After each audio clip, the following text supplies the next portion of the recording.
அல்லாஹ் அதை கபூலாக்கினானே ஆனால் ஆட்டோமேட்டிக்கா நம்ம இடத்துல இருக்கிற பயம் போகும், தேவையற்ற பயமும் பதட்டமும் நீங்கும். அதை மூசா அலைஹிஸ்ஸலாம் அல்லாஹ்ட்ட கேட்டாங்க, அல்லாஹ் அதை ஏற்றுக்கொண்டான். எப்படி கேட்டாங்க? ரப்பிஷ்ரஹ் லி சத்ரி, இறைவா என் உள்ளத்தை விசாலப்படுத்து.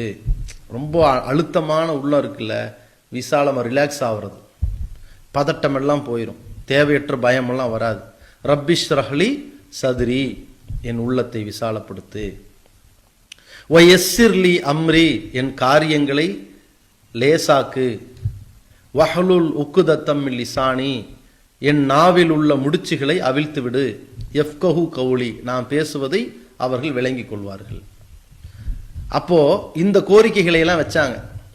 என்னுடைய குடும்பத்திலிருந்து எனக்கு ஒரு பொறுப்பாளரை உருவாக்கு, அவரையும் என்னுடைய காரியங்களில் பங்காளியாக்கு, அவரோட சேர்ந்து நான் பணி செய்வேன்லாம் கேட்டார்கள். அல்லாஹ் என்ன செய்யறான்? கது ஊத்தீத்த சூழக்க யா மூசா, மூசாவே நீ கேட்ட கோரிக்கை ஏற்றுக்கொள்ளப்பட்டதுன்ட்டான்.